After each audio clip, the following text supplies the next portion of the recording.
अस्सलाम वालेकुम नाजरीन, आप देख रहे हैं स्टेट क्राफ्ट और मैं हूं सैयद मुजम्मिल शाह। 2024 का तकरीबन इख्तिताम हो चुका है और अगर इस साल का एक पॉलिटिकल रिव्यू किया जाए तो उसमें जो सबसे बड़ा मसला पाकिस्तान के सियासी निज़ाम को दरपेश रहा, जिसका असर मुआशी सेटअप के ऊपर भी आया, वो पॉलिटिकल इंस्टेबिलिटी था, सियासी नापुख्तगी थी। 2023 की तरह 2024 के अंदर भी उम्मीद ये की गई कि ये स्टेबिलिटी इलेक्शन के बाद वापस आएगी, लेकिन मज़ीद इंस्टेबिलिटी में इजाफा हुआ। तहरीक इंसाफ की तरफ से कन्फ्रंटेशन की पॉलिटिक्स की गई, धरने दिए गए, मार्चेस की गई, हुकूमत की तरफ से क्रैकडाउन्स भी किए गए। लेकिन सवाल यही रहा कि आया ये दोनों फरीकैन कहीं बैठकर अपने मसाइल का हल निकालेंगे या फिर फ़ैसले सड़कों पर ही होंगे। 2024 के इख्तिताम में इस महीने कम अज़ कम एक अच्छी चीज़ ये हुई कि बैठकर बात करने पर कुछ ना कुछ इत्तेफाक राय किया गया और अब 2 जनवरी 2025 को जो बैठक होने जा रही है, इससे बहुत से लोगों को उम्मीदें वाबस्ता हैं कि कुछ ना कुछ पॉलिटिकल सलूशन तो शायद इस सारी सूरत हाल का निकल आए। लेकिन एक बड़ा सवाल ये भी है कि इस साल जो पॉलिटिकल स्पेस तहरीक इंसाफ को नहीं मिली, आया आने वाले दौर में जो बहुत से लोग रिपोर्ट भी कर रहे हैं, अंसार अब्बासी साहब ने रिपोर्ट किया कि नज़रबंद करने के हवाले से बात की जा रही है कि अगर इस मौजूदा सेटअप को एक्सेप्ट कर लिया जाए PTI के एक्स चेयरमैन की तरफ से तो शायद उनको जेल से निकाल के नज़रबंद कर दिया जाए। लेकिन अब इसमें कितनी सदाकत है और क्या इस पर रजामंदी का इजहार किया जाएगा या नहीं। और सबसे बड़ी चीज़ ये कि जो तहरीक इंसाफ की तरफ से अमेरिका के हवाले से या डोनाल्ड ट्रंप की तरफ से जो सोशल मीडिया पे बयानियाँ एक तरवीज पा रहा है, उसमें यही है कि एक उम्मीद लगाई जा रही है कि शायद वहाँ से बैरूनी प्रेशर के रिज़ल्ट में कुछ ना कुछ बार्गेन हो जाए। लेकिन एक तरफ अलीमा खान साहिबा का बयान भी है जिसमें वो कह रही हैं कि अब इस स्टेज पर आकर 1.5 साल जेल काटने के बाद खान साहब को कोई डील नहीं चाहिए। अगले साल क्या ये पॉलिटिकल इंस्टेबिलिटी ख़त्म हो पाएगी और क्या मुआशी सूरत हाल कुछ स्टेबल होगी या फिर वही चैलेंज पाकिस्तान को दरपेश रहेगा? इससे गुफ्तगू का आगाज़ करते हैं। रसूला मलिक साहब हमारे साथ स्टूडियोज़ में मौजूद हैं, आमिर ज़िया साहब ज्वाइन कर रहे हैं, आमिर इलियास राना साहब ज्वाइन कर रहे हैं। आप तीनों सीनियर सहाफ़ी हैं, तजिया निगार हैं, तीनों का बहुत बहुत शुक्रिया। मलिक साहब आपसे आगाज़ करूँगा। 8 फरवरी के इंतखाबात 2024, चूँकि 2024 का आज आखिरी सूरज गुरूब हुआ है और 2025 का सूरज तुलू होने वाला है, तो अगर ईयर इन रिव्यू की हम बात करें, मुल्की सियासत जो इस पूरा साल कंटिन्यू की उसकी बात करें, तो 8 फरवरी के इंतखाबात से गालिबन हर पाकिस्तानी को, हर सियासी पार्टी को उम्मीद यही थी कि कुछ ना कुछ स्टेबिलिटी वापस आएगी। वोट ऑफ नो कॉन्फिडेंस होता है, उसके बाद खान साहब रैलियां निकालते हैं, PTI एहतजाज करती है, PDM की हुकूमत आती है। तो आपके नज़र में जो 8 फरवरी के इंतखाबात हुए उससे स्टेबिलिटी वापस आई या इंस्टेबिलिटी में इजाफा हो गया? शुक्रिया मुजम्मिल साहब। देखिए मैं शायद इसको पिछले हालात के साथ जोड़ता हूँ। 8 फरवरी के इलेक्शन बिल्कुल उस पर एतराज़ात हैं, दुरुस्त एतराज़ात भी हैं, उसी तरीके से जिस तरीके से 2018 के इंतखाबात पर एतराज़ात थे। इसलिए स्टेबिलिटी को एक इम्कान था नहीं, क्योंकि ये लड़ाई इतनी शिद्दत इख्तियार कर गई थी। आपको याद है, हर चीज़ पूरी कौम के सामने है। उनका निशान इंतखाबी निशान नहीं था। फिर वो PTI दावेदार थी कि हमारे ऊपर बड़ी सख्तियाँ हैं, हमें इलेक्शन लड़ने नहीं दिया जा रहा, उनके लोगों के ऊपर मुकदमात थे। इन हालात में अगर कोई ये समझ रहा था कि PTI इक़्तिदार में भी आ जाएगी तो मेरे ख्याल में ये गलत सोच थी। क्योंकि हमारे यहाँ हम माने या ना माने, तस्लीम करें ना करें, लेकिन हमारे यहाँ सियासत के अंदर एक बड़ा फ्रीक इस्टेब्लिशमेंट रही है। अब इस्टेब्लिशमेंट का किरदार मिनिमाइज होना चाहिए या उसको कम किया जाना चाहिए, ये सियासतदानों का काम था। उस सियासतदानों ने खुद इस्टेब्लिशमेंट का किरदार बढ़ाया है। इमरान खान साहब के दौरे हुकूमत में जो आज बहुत एतराज़ करते हैं, मैं समझता हूँ आमिर इलियास राना साहब ने बड़े क्लोजली इन चीज़ों को देखा हुआ है। जितना इख्तियार और जितना इस्टेब्लिशमेंट की इन्वायरमेंट इमरान खान ने बढ़ा दी थी, वो शायद पाकिस्तान की पूरी सियासी तारीख में इतनी कभी मुदाखलत नहीं आई। तो जब आप खुद स्पेस देते चले जाते हैं तो फिर उससे फिर आपको बहुत सारे कंप्रोमाइज करने पड़ते हैं, इसलिए कोई स्टेबिलिटी का इम्कान था नहीं। दूसरा, इसको अगर आप रिलेट करें पिछले 10-12 साल की सियासत के साथ, हम मुसलसल जो है सियासत के अंदर तशद्दुद, लड़ाई, एग्रेशन, इमोशंस, हम उस तरफ चले गए हैं। देखें आप कभी आप किसी टॉक शो में, कहीं किसी जगह पे जलसे में कभी आपने सुना कि कोई परफॉर्मेंस बयान कर रहा हो? यानी ये कहा जाता है जनाब जी कि वो रियासत मदीना बनानी है, ये कहा जाता है जी हमने अमेरिका को एब्सोल्युटली नॉट कह दिया, ये कहा जाता है जी कि हमें आज़ादी चाहिए। यानी वो देखें बयानियाँ जो है वो ख़ास तौर पे इमोशंस, मैं कहता हूँ परफॉर्मेंस की बजाय इमोशंस की बात होती है। सियासत आज उस डगर पे फंसी हुई है।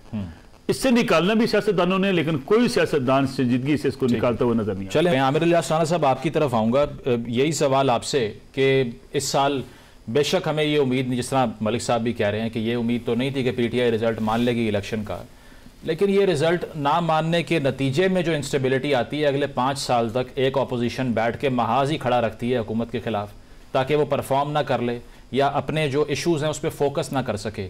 आपको लगता है कि मूविंग फॉरवर्ड जो साल के एंड पे चले, हम ये बात कर सकते हैं कि एक पॉजिटिव चीज़ हो गई कि बैठने को तो तैयार हुए कम अज़ कम, इससे कोई हल निकल आएगा इस सारे मसले का? देखें, इस सारे मसले में एक चीज़ नज़र आई है हमें, वो ये कि आपने सोशल मीडिया पे ट्रेंडिंग देखी कि किस तरीके से दुरुस्त को गलत और गलत को दुरुस्त बनाया गया है, और एक बाकायदा लॉन्च की गई है कैंपेन, जैसे 26 नवंबर के वाक़े पे कि लीडरशिप भाग खड़ी हुई और लाशों की तलाश का एक बयानिया बना दिया गया और लोगों को उसी तरफ लगा दिया गया। इसमें मुकाबले के बयानिए की कमज़ोरी तो है, लेकिन कमाल ये है कि हर शिकस्त को किसी दूसरे काम में लगा दिया गया। अब आप ये देखें कि जो 13 जनवरी को फैसला आया इंतखाबी निशान का, जो सुप्रीम कोर्ट ने दिया इस साल के आगाज़ में, और बल्ला ले लिया गया, तो वो सुप्रीम कोर्ट में ही जब वजाहत आई तो सामने ये पता चला कि ये पीटीआई के माशाल्लाह जितने बड़े काबिल वकला थे, उन्होंने अपने उम्मीदवारों को खुद ही आज़ाद करवाया।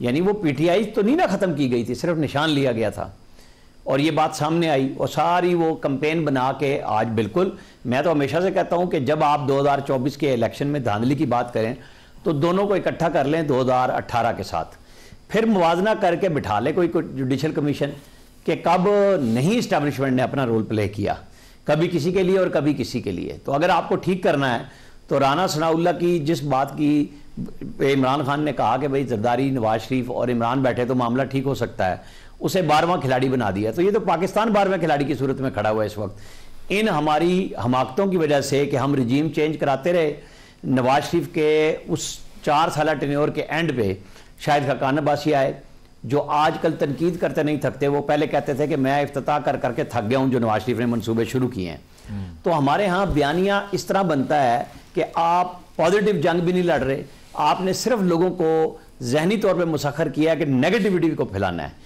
ये हमारे इस साल का सबसे बड़ा अलमिया है। लेकिन इसके साथ साथ आमिर ज़िया साहब आपकी तरफ आऊँगा, जिस तरह राना साहब बात कर रहे हैं कि बयानिए की बेस पे सियासत होती रही, चलें लोगों को भी आपने परसुएड कर लिया, लेकिन ये फैक्ट तो अपनी जगह है ना कि बयानिए से ना पेट भरते हैं ना मसाइल कौम के हल होते हैं। तो एक तो इलेक्शन तस्लीम ना करने वाली बात, और दूसरा जो 2 जनवरी को मुज़ाकरात होने जा रहे हैं, कुछ उम्मीद है इससे गोइंग इनटू 2025? देखिए, मुझे इजाजत दें कि हम एक और ज़ाविये से चीज़ों को देखते हैं। तो चाहते हैं कि ज़्यादातर जो कहते हैं ना कि पोलिटिकल फोर्सेज हैं वो आज माशाल्लाह तदाद में हैं। नजर ये आ रहा है कि जी अवाम और उनके दरमियान जो है रूलर्स और जो रूल है उनके दरमियान खलीज बहुत बड़ी गहरी हो गई है, और लोग जो है क्योंकि सिस्टम डिलीवर नहीं कर रहा है, सिस्टम जो है मतलब है कि आपसे मुसलसल तकाजा कर रहा है, आप पे दबाव डाल रहे हैं, लेकिन डिलीवर करने में जीरो है, तो उसकी वजह से लोगों में गुस्सा आ रहा है। लोगों में एक मतलब है कि वो आधे सच को भी पूरा सच मान रहे हैं। उनको समझ में ये नहीं आ रहा कि जो भी आदमी नफी की सियासत करता है, मज़ाहमत की सियासत करता है, तो मकबूल हो जाता है। वो समझते हैं कि जिसको पूरा कलेक्टिव फेलियर है हमारे रूलिंग एलीट का, उसकी वजह से लोग बेजार हैं। और उसमें आप देख लें कि आज तमाम सियासी जमातें माशाल्लाह एस्टेब्लिशमेंट भी इक़्तिदार में है, लेकिन लोग जो हैं गैर मुतमईन हैं। और उसकी बड़ी वजह ये कि निज़ाम बनाने में ये सियासी जमातें और हमारा सिस्टम जो है नाकाम रहा है।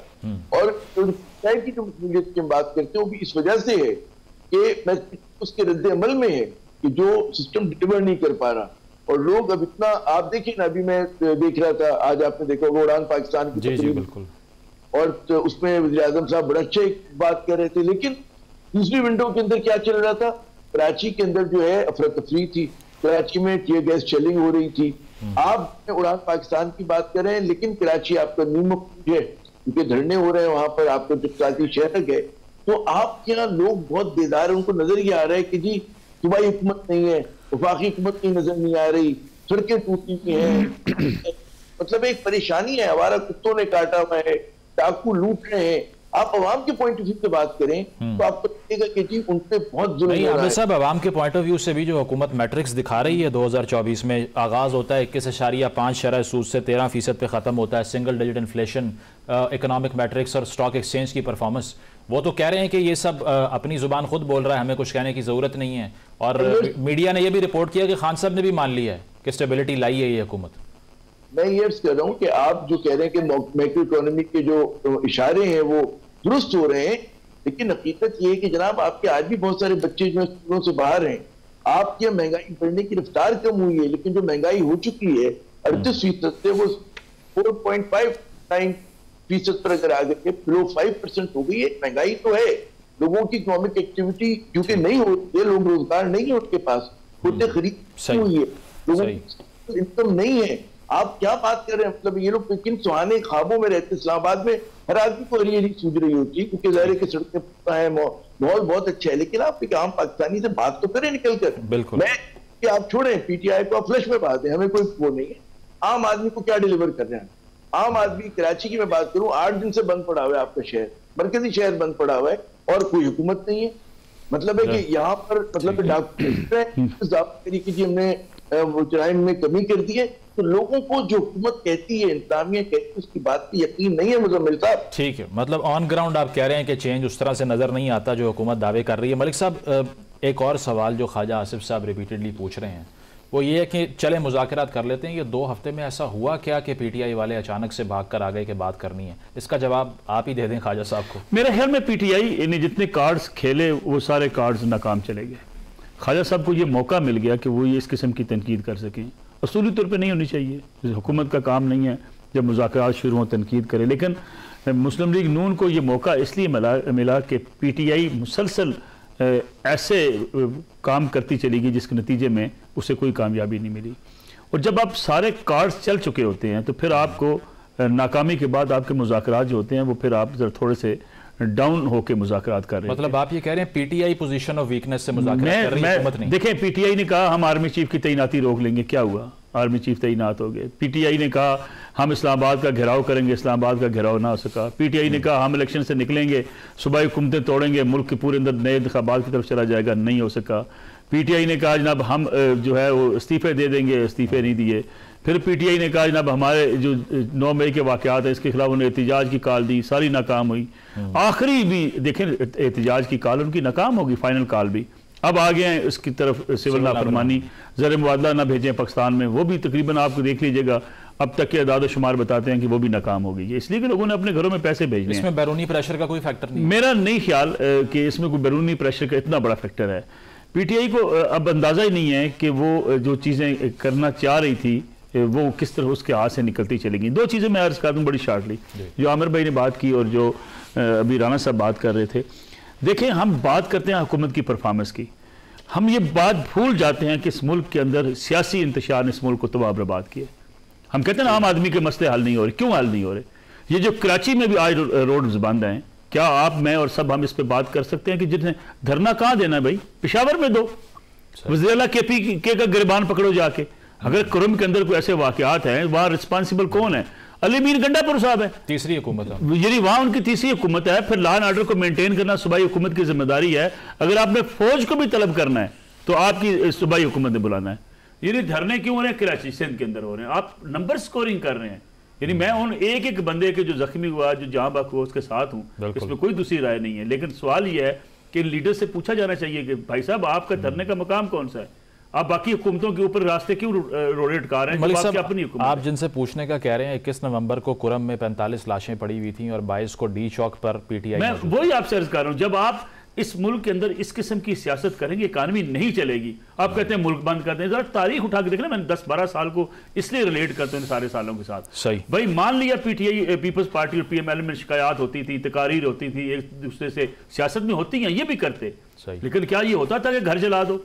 ये लोग भूल गए। लाहौर के अंदर अड्डा प्लाट पे जो जलसा था खान साहब का, मियां नवाज शरीफ के घर जा रहे हैं जी हम, और शेख रशीद साहब की तकरीर है, निकलो आग लेकर निकलो, इनके घरों को जला के राख कर दो। भाई आप अपने मुखालफीन की बात सुनने को तैयार ना हो। आप मुल्क के अंदर इतना इंतशार पैदा कर दें कि इकानमी का पहिया रुक जाए। जिस मुल्क के अंदर लॉ एंड ऑर्डर ठीक ना हो, इंतशार हो, सियासतदान एक दूसरे के खिलाफ हर वक्त ललकार रहे हो, वह मैशत नहीं चल सकती। और दूसरी मैं आपसे अर्ज करूं, जो अभी बयानिए की बात हो रही, ये बयानिए की जंग नहीं है, ये प्रोपेगेंडे की जंग है। बयानियत होता है कि बंदा अपना कोई परफॉर्मेंस बताता है कि भाई हमने ये काम किया, हमने ये अच्छे काम किए। यहाँ तो प्रोपेगेंडा वार है, उसमें जितना कोई ज्यादा प्रोपेगेंडा वार में पैसे लगा रहा है, अपने वसाइल लगा रहा है या अपनी कोशिशें लगा रहा है, उतना कामयाब है। बिल्कुल राना साहब, आपकी तरफ आऊंगा। मलिक साहब ने यह बात तो की कि पीटीआई ने तमाम कार्ड खेल दिए, कुछ नहीं चला तो मुज़ाकरात की तरफ आ गए।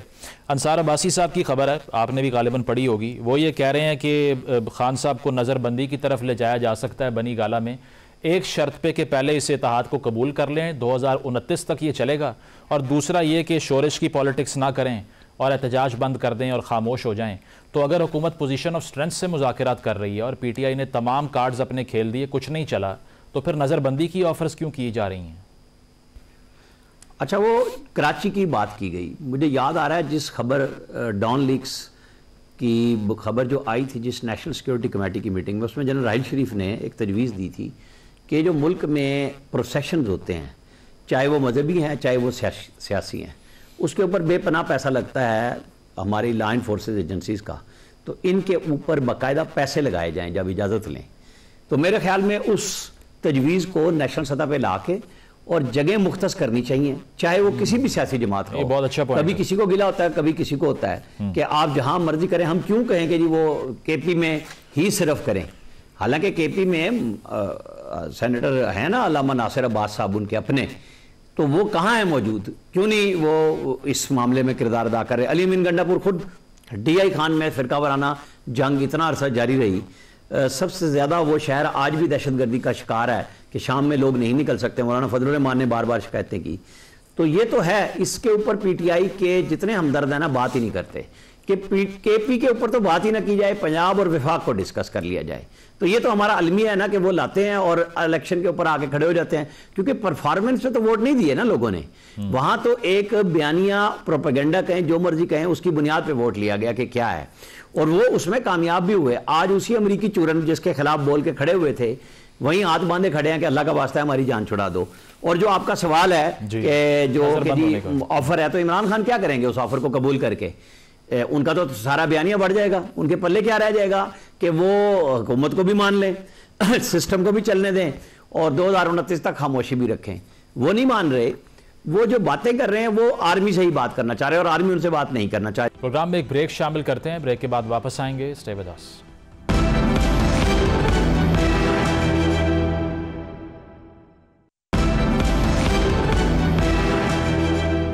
वेलकम बैक नाजरीन, डिस्कशन को कंटिन्यू करते हैं। बिलावल भुट्टो साहब ने रिसेंटली एक बयान दिया है, उन्होंने कहा है कि दरअसल इमरान खान बहाना है, एटमी प्रोग्राम निशाना है। ये गैर मुनासिब बात नहीं है कि पीपल्स पार्टी जो कि ख़ुद गद्दारी के फतवों का शिकार रही है over the period of history of Pakistan, वो अब कहना ये चाह रही है कि दरअसल ये सारी साजिश एक बैरूनी है और ये गद्दारी की जा रही है। ये गैर मुनासिब नहीं है बयान? मेरे ख्याल में उनको ये अल्फाज नहीं कहे, लेकिन उसकी बैकग्राउंड क्या है? उसकी बैकग्राउंड ये है कि अमेरिका के, अभी जो आमिर साहब बात कर रहे थे, अमेरिका का इंटरेस्ट हमारे इस रीजन के अंदर या इस खित्ते के अंदर अपने मफादात का तहफ़्फ़ुज़ रहा है। ये हो सकता है कि वो इमरान खान साहब चूँकि उनके लोग वहाँ लॉबिंग कर रहे हैं, उनके लिए इंटरफेरेंस की बात कर रहे हैं, तो वो ये अपने मामलात, अमेरिका के सबसे पहले अपने मामलात होंगे। वो पाकिस्तान के हवाले से जो भी उसकी रिजर्वेशन हैं, अफगानिस्तान हो गया, रीजन हो गया, इंडिया के हवाले से, या हमारे जो मिसाइल प्रोग्राम पे के हवाले से भी उनकी जो कुछ रिजर्वेशन हैं उस पर बात करेगा।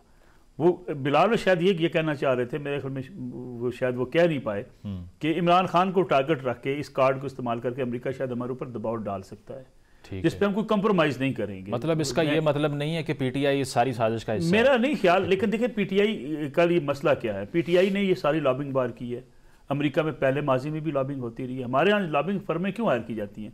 सियासी जमातें करती हैं, वहाँ पे अपने आप को अमेरिकी हुकूमत के काबिल कबूल बनाने की कोशिश करती हैं। बिल्कुल, लेकिन सवाल ये पैदा होता है, पीपल्स पार्टी की बात मानती थी कि हाँ जी हम लॉबिंग करते हैं, वहाँ पे हुसैन हक्कानी साहब लॉबिंग करते हैं, मुस्लिम लीग नवाज मानती थी। पीटीआई कहती है गो अमेरिका गो, लेकिन साथ ही कहती है जनाब हमारे लिए सपोर्ट करें। यानी ये हलाल मुदाखलत जो है ना, असल में वजह ये है, मैंने वो अर्ज की आपसे कि ये प्रोपेगेंडा वार है। इसमें वो कहते हैं जी कि हमें अमेरिका का जो है वो मुखालफ करार दिया जाए, लेकिन हम अमेरिका के साथ जो है ना उनसे सपोर्ट भी लेने को तैयार हैं। नहीं, बेशक ये प्रोपेगेंडा वॉर हो मलिक साहब, लेकिन बाकी दो फरीक तो हार रहे हैं ना, पीपल्स पार्टी और नून लीग। देखिए मसला क्या है, ये तो आप तस्लीम करें उनकी स्ट्रेटजी नहीं है। देखिए मैं आपसे अर्ज करूं, प्रोपेगेंडा वार जहाँ भी मजलूमियत का कार्ड जहाँ भी इस्तेमाल हुआ है वहाँ पे आपको पॉपुलैरिटी मिलती है। इसी माल रोड पे हमने रिपोर्टिंग की हुई है, ये पूरा माल रोड गो अमेरिका गो रैली के नारों के साथ भर जाता था। छोटी छोटी मजहबी जमातें अमेरिका के खिलाफ अगर जुलूस निकालती थी तो माल रोड पर इंसानों का एक समंदर होता था। बिल्कुल, हमारा ये बड़ी मुनाफकत है, सच्ची बात है। ये अमेरिका के खिलाफ नारे लगाते हैं, पासपोर्ट लेके अमेरिकी एम्बेसी के बाहर खड़े होते हैं। ये इसलिए इस कार्ड को इस्तेमाल किया गया बड़ी प्लानिंग के साथ। अब उसमें आपको फेम भी मिलता है। फिर इमरान खान जेल में है, मजलूमियत का कार्ड भी आपके पास होता है कि जनाब हमारे लीडर जेल में है। फिर जिस तरीके से देखें ना, इस कितने कितने कार्ड इस्तेमाल किए गए। यानी एक पॉपुलर तरीन क्रिकेटर, एक 400 कनाल में घर में रहने वाला, ये कार्ड भी इस्तेमाल हुआ कि उनकी कमीज के सुराख थे, कमीज फटी हुई थी। हत्ता कि उनकी जो एहलिया मोहतरमा बुशरा बीबी, उनका एक इंटरव्यू जो है बड़ा वायरल है सोशल मीडिया पे कि खान साहब के पास 4 ही पैंट कोट थे, एक पैंट कोट पुराना था, एक बोसीदा था, एक पैंट ठीक निकली, एक कोट ठीक निकला। यानी हमारे यहाँ गुर्बत भी बेची जाती है, हमारे यहाँ नमाजें भी बेची जाती हैं। ये दुनिया का शायद वाहिद मुल्क होगा जहाँ हज करने के बाद लोग नाम के साथ हाजी लिखते हैं। यानी हम मजहब भी बेचते हैं, हम तस्वीर जो है वो पूरे त्यारे के अंदर या हेलीकॉप्टर के अंदर नमाज पढ़ते हुए तस्वीर भी बेचते हैं, वीडियोस बनाते हैं। तो ये पॉपुलैरिटी के तरीकाकार हैं। लेकिन जो बात असल है जिसमें हम बात कर रहे हैं कि इंतशार से जब तक आप नहीं निकलेंगे, सही, उस वक्त तक आप मुल्क की इकानमी ठीक नहीं कर सकते। और ये जुर्म जो है अब ये वाला कि जी हुंडी के जरिए पैसे भेजें किसी थर्ड वर्ल्ड, मैं कहता हूँ किसी भूटान जैसे मुल्क में भी कोई बंदा कहे ना, उसको पकड़ के जेल भेज दिया जाए। ठीक है, और हम अपनी मुल्क की इकानमी का बेड़ा करते हैं। और अगर पहली जेल में हो फिर। राणा साहब आपकी तरफ आऊँगा, ये जो अमरीकी हुकूमत में जो तब्दीली आने जा रही है 2025 में, डोनाल्ड ट्रंप हल्फ लेने जा रहे हैं, इससे जो उम्मीदें हैं उसमें कुछ रैशनैलिटी दिखाई देती है आपको? क्योंकि अगर पीटीआई सोशल मीडिया देखा जाए तो ये बयानिया खासा पॉपुलर है कि कुछ ही वक्त रह गया, इसके बाद आसानी है और इसके बाद बाहर से परवाना जारी हो जाएगा रिहाई का। चले, कोई बात नहीं। एब्सोल्युटली नॉट से एब्सोल्युटली यस तक का जो सफ़र है उन्होंने बड़ी मेहनत से किया है और अब चाह रहे हैं हाजिरी लग जाए। तो कोई ऐसी मैं नहीं समझूंगा, अचंबा नहीं होगा कि अगर वहाँ से कोई मैसेज ना आए। और अगर मैसेज ना आया तो पीटीआई क्या करेगी? सवाल फिर ये सोचने का होगा, जो मैं पहले भी कह रहा था कि तैयारी तो दोनों तरफ से है ना, कि मैसेज किस किस्म का आएगा, क्या हमारे कान मरोड़े जाएंगे, हमारी क्या चीज़ वो, मतलब IMF है ना बुनियादी तौर पे, हमारी एक्सपोर्ट्स हैं और वो यूरोपीय यूनियन को अमेरिका हर तरह कर सकता है, लेकिन किस कीमत पे करेगा? हमें पक्का पक्का चाइना के साथ फिक्स करने के लिए कर देगा कि हम अभी तक एक बैलेंस करने की पोजीशन में चल रहे हैं कि हम पूरी दुनिया के साथ ठीक चलें, हम किसी एक तरफ ना बैठ जाएं। और उनकी तो तरजीह इंडिया की है, वो भी है। इंडियन के साथ आजकल जो गोरा अमेरिकन कर रहा है, जो कुछ 4-5 दिन से हो रहा है, वो इनका जो ट्वीट करने वाला बंदा था अहम ट्रंप वाला, वो भी 4-5 दिन से गायब है। ये चीज़ समझने की है कि ये ऐसा क्यों हो रहा है कि सोशल मीडिया की गेम जिन लोगों को चलें वो इंडियंस के साथ कर रहे हैं, ये पाकिस्तानी जो वहाँ बैठे हुए ओवरसीज हैं वो कहाँ गए? ये क्यों खामोश हो गए? ये कौन इन सारों को डील कर रहा था? हमें ये भी देखना चाहिए कि भाई आपको अपने लीडर से मोहब्बत है, कोई शक नहीं होनी चाहिए, लेकिन मुल्क के साथ उसमें दुश्मनी क्यों आती है, उसके साथ नफरत का इजहार क्यों है? ये जो आप कह रहे हैं तरसीलातें ज़रा रोक दें आप, ये तो फैमिलियों को आती हैं, अपने बिजनेस को आते हैं। कोई हुकूमत पाकिस्तान का खैराती चार्टर तो नहीं बना हुआ ऐसा कि जिसमें आप पैसे देते हैं। हुकूमत तो जो खोलती है बॉन्ड शॉन्ड, उसमें आपको भरपूर प्रॉफिट मिलता है तो आप पैसे डालते हैं, वरना नहीं डालते आप। रियल स्टेट डाउन है तो आप पैसे नहीं डाल रहे ओवरसीज पाकिस्तानी। रेमिटेंसेस जितनी भी आ रही हैं वो पर्सनल बेस पे हैं, कोई खैराती इदारे को चला रहा है, कोई सदकाती इदारे को चला रहा है, फैमिली को चला रहा है, इसके अलावा तो नहीं भेजते ना ओवरसीज कि जी हमारे पास जितना फालतू पैसा है हम पाकिस्तान ले आए। तो ये सोचने की बात है। अभी ये 2-3 हफ्तों में आद ये है कि फरवरी तक दूसरा महीना तरसीलात दर का भी क्लियर हो जाएगा, ट्रंप एडमिनिस्ट्रेशन के भी मैसेजेस आ चुके होंगे, फिर पता चल जाएगा खान साहब की 6 जनवरी की सदा में क्या होता है। हम एक अच्छा तज्जिया फरवरी के मिड में जाके कर सकेंगे। राना साहब, लेकिन अलीमा खान साहिबा ने भी कहा ना कि खान साहब ने मुझे कहा है कि 1.5 साल मैंने जेल काट ली है, इस वक्त पर आके मुझे क्या ज़रूरत है कि मैं अब आकर डील करूं? तो वो तो यही मैसेज कन्वे कर रहे हैं कि हम तो बात ही नहीं कर रहे डील लेने के हवाले से। हाँ, लेकिन उन्हीं के लोग जो आपने भी सवाल में भी जिक्र किया था, बार बार कह रहे थे बस अच्छे दिन आने वाले हैं जी, खान आने वाला है। तो अलीमा खान किसको कह रही हैं?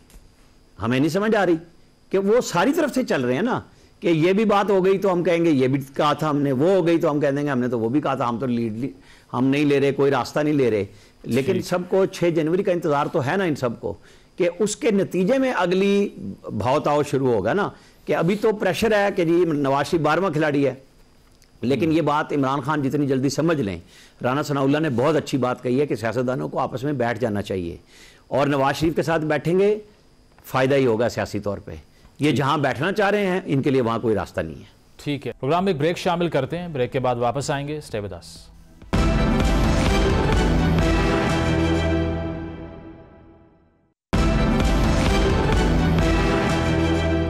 वेलकम बैक नाज़रीन, पैनल हमारे साथ मौजूद है, डिस्कशन को आगे बढ़ाते हैं। फिर ज़िया साहब, अब हतमी जो तज्जिया है वो तो यही है कि बेशक मौलाना फजल रहमान साहब हों, नवाज शरीफ साहब हों, खान साहब हों और जरदारी साहब हों, ये 4-5 फरीकैन जो हैं वो बैठ जाएं और फिर मामला हल कर लें।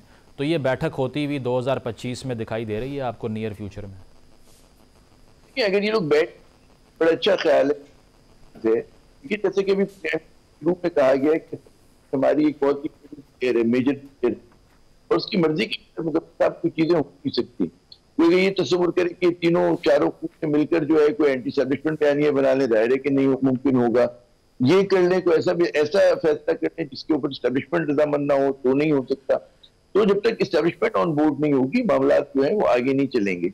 एक और बात हमें ध्यान में रखनी चाहिए कि जहां पर हम ये कह रहे हैं कि पीटीआई नाकाम हो गई और अपने मकासद हासिल नहीं की, बिल्कुल सही बात है, लेकिन इसको ब्रॉडली अगर ब्रॉडर पर्सपेक्टिव में देखें, मसला ये कि गेम फंसा हुआ है।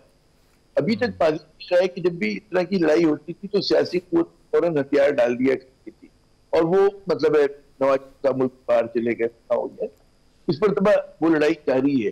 तो अगर नाकाम इमरान खान हुए हैं, उसी तरह वो भी नाकाम हुए जो सोच थे कि सियासत को हटाकर बिल्कुल पैक कर दें और वो बिल्कुल इरेलीवेंट हो जाएंगे। अगर वो इरेलीवेंट हो जाते तो मैं और आप इस पर बात नहीं करते और इसके ऊपर डिस्कशन ही ना करते। तो क्योंकि वो इरेलीवेंट है, उसका मतलब है कि वो लोग उनको खत्म करना चाह रहे थे, वो भी नाकाम हुए। फिर पाकिस्तान को किस तरह के चैलेंजेस का सामना है, आप खुद सोचिए ना कि वजीर खजाना औरंगजेब कहते हैं कि FBI ये काम नहीं कर पा रही है ना।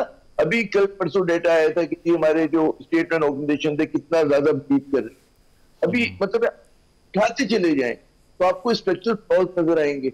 आपको लगेगा कि जी रियासत जो है, हम कह रहे हैं कि स्टॉक मार्केट बढ़ रही है, लेकिन हम ये बता नहीं पा रहे कि क्यों बढ़ रही है। रियल इकोनॉमी तो बैठी हुई है हमारी, ठीक है।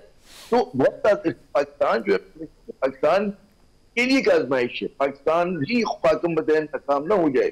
और नाकामी से बचाने की एक ही सूरत है कि यहाँ पर कोई ग्रैंड सेटलमेंट हो, और वो सेटलमेंट का मतलब ये नहीं होता कि तमाम लोगों को छोटा छोटा हिस्सा मिल जाए। लेकिन सियासत में जब अफसर रिटायर हो सकता है, ब्यूरोक्रेट रिटायर हो सकता है, कुछ लोगों के लिए आप जगह बनाए। लेकिन यहाँ रिटायरमेंट का कल्चर अब तक आया नहीं है ना। तक अभी नहीं करेंगे। देखिए इस वक्त जो रद्देमल इमरान खान क्यों पॉपुलर है, इमरान खान इसलिए पॉपुलर नहीं कि उनकी परफॉर्मेंस, उनकी पॉपुलैरिटी की जो सोर्स है ये है कि जिनके खिलाफ आपने 20 साल 25 साल प्रोपेगेंडा किया, जिनको साबित किया आपने कि जी ये चोर है, ठीक है ना, ये खानदान चोर है, आप दोबारा आ गए। अब लोगों को हजम नहीं हो रही है बात, वो ये कहते हैं कि एस्टैब्लिशमेंट के पार्टनर है वो ईमानदार होने चाहिए। ठीक है, इमरान खान की मोहब्बत नहीं है, ये मैं कहता हूँ रद्देमल है, ये आपने जो बयानिया बनाया था उसका रद्देमल है। और हम ठीक है, ठीक है, ठीक है मलिक साहब, ये मुझे छोटी सी बात करनी है इस पे। जी आमिर साहब आप कमेंट कर लीजिए, मलिक साहब के पास जाता हूँ मैं। हाँ बिल्कुल, ये जो आमिर ज़िया साहब बात कर रहे थे मुझे याद आया, ये जो बयानिया बनाया, बेचा और ख़रीदा गया, पनामा के ऊपर एक JIT की रिपोर्ट बनी थी, आपको वॉल्यूम 10 याद है कि जी उसमें सारे ऐसे राज हैं, मैं चैलेंज कर रहा हूँ, उसके अंदर आपको वो मिलेंगे जिन्होंने पेड प्रोग्राम किए, जिनके कॉलम छपे, जिन्होंने खबरें छापी। वॉल्यूम 10 उस पर मुश्तमिल है। अच्छा, ये बयानिया था। करना है कि उनको आप बेनकाब करें ना, कि मुल्क पे लगा हुआ है। और मैं तो कर दिया है, मैंने बता दिया जितना बेचा गया कि उसमें इंडियन राज है, नवाज शरीफ के फलाने हैं। मैं आपको कह रहा हूं खुलवा लें, नैब में पढ़ा जाके वॉल्यूम 10, चलें ये उसमें उन सब के नाम और पैसे आ जाएंगे। ठीक है जी मलिक साहब। अच्छा देखिए, अभी जब एक्सपोज करने की आमिर साहब बात करें, आपको याद होगा शरीफ फैमिली के शुगर मिल्स में कुछ इंडियंस जो हैं इंजीनियर्स काम करते थे। तैल कादी साहब ने एक प्रेस कॉन्फ्रेंस की थी, जनाब के रा के एजेंट पाकिस्तान आ गए, शरीफ फैमिली उनको लेकर आई।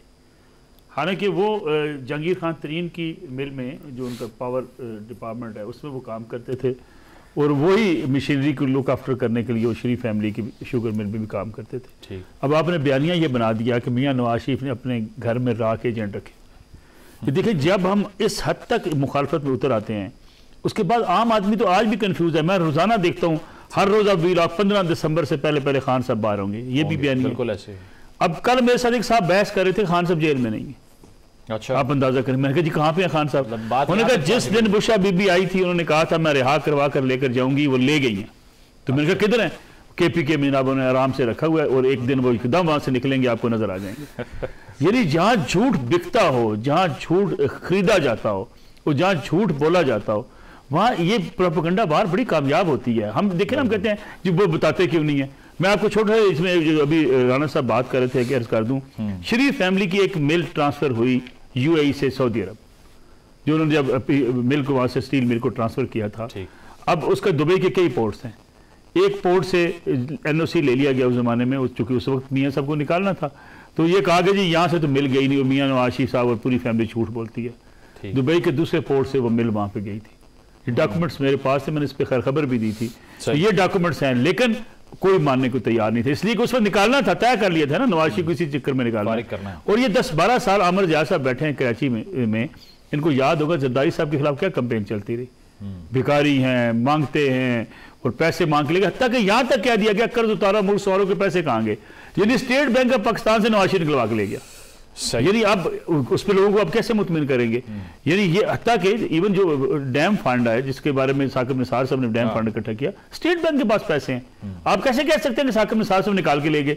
लेकिन इस मुल्क में ऐसे प्रोग्राम्स भी हुए हैं, सोशल मीडिया पे पूरी कंपेन चली है कि जी फलां बंदा पैसे निकाल के ले गया। हत्ता कि एक प्रोग्राम मैं आपसे एक और अर्ज करूं, 500 अरब रुपए मियां नवाज शरीफ ने पाकिस्तान से इंडिया ट्रांसफर कर दिए। एक कॉलम छप गया अखबार में, उस कॉलम वाले को आज तक हम ढूंढ रहे हैं, वो कॉलम लिखा किसने था। ठीक है राना साहब, शॉर्टली वक्त महदूद है, 2025 में अगर हुकूमत की हम बात कर लें, क्या मेजर चैलेंजेस आपको लगते हैं? पॉलिटिकल इंस्टेबिलिटी है, मईशत है, या फिर अपने इक़्तिदार को बरकरार रखना भी एक चैलेंज है?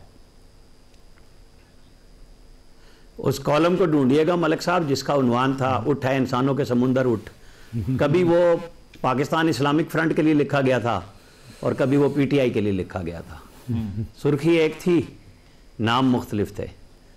तो 2025 भी इस तरह ही चलना है जी हमारे मुकद्दर में, क्योंकि हमने आपस में तय कर लिया कि हमने ठीक नहीं होना। हमने 77 ईयर्स इसी तरह गुजारे हैं, एक साल और सही, क्योंकि हमने ठीक होना नहीं। मुझे कोई ख़ास अल्लाह ताला की तरफ से कोई हो जाए रहमत, तो वरना मुझे कोई ऐसा आसार नज़र नहीं आ रहे कि कोई 2025 में कोई नए इनकलाब आ जाएंगे। अच्छा, आमिर ज़िया साहब, आपकी राय में आमिर इलियास राना साहब तो पुरुमीद दिखाई नहीं दे रहे, आपको कोई होप है पॉलिटिकल स्टेबिलिटी की 2025 में? तो हमारी ख्वाहिश तो है मुल्क में काम आए, लेकिन देखे तो बड़ा नजर आ रहा है। मुझे एक काफिया जो है मजमूई तौर पर आपको तैयार नहीं और वो अवाम दोस्त तैयार नहीं। जब तक आप अवाम दोस्त नहीं होंगे, आप अवाम का जो नहीं रखेंगे, तो उस तब तक हम आगे बढ़ नहीं सकते। और मुझे ये लग रहा है कि जो हमारे कंट्रडिक्शन है, बजाय हम उनको सुलझाएं, हम उनको मजीद आ रहे हैं। और ये कलेक्टिव फेलियर सबका फेलियर है, किसी पोलिटिकल पार्टी का नहीं है। तो तमाम जमातें जो पार्लियामेंट में बैठी है वो कहते हैं मुस्तकबिल पाकिस्तान का बनाने में नाकाम रही हैं, और हमारे लिए बाइस तशवीश होती है क्योंकि चैलेंजेस बहुत हमारे साथ। तो इस मुज़ाकराती अमल से भी कोई खास तवक्को ना रखें, फिर ये कह रहे हैं? मैं ये समझता हूँ कि खुद देख पाएगी क्या मांग रही है। और अगर जैसे कि हमारे दोस्त कह रहे हैं कि एस्टेब्लिशमेंट उनको रात दिखाने के लिए, देने के लिए तैयार नहीं, तो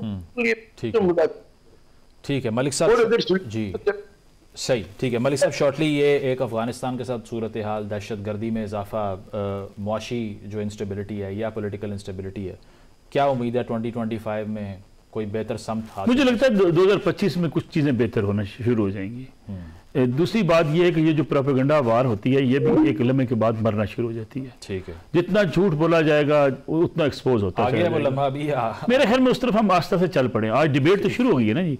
देखिए आप डिबेट बढ़ती चली जाएगी, फिर आपको अंदाजा होगा कि लोग आगे से उसकी जो है सबूत मांगेंगे चीज़ें।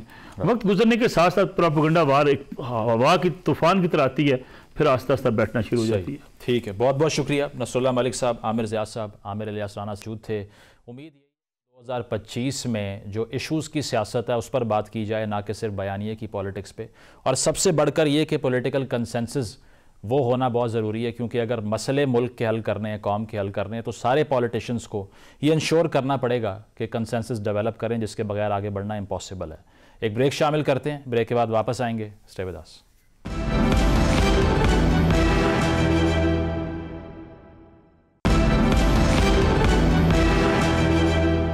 नाज़रीन, प्रोग्राम आपने मुलाहिज़ा किया, फीडबैक ज़रूर दीजिएगा। इजाज़त दीजिए, अल्लाह हाफ़िज़।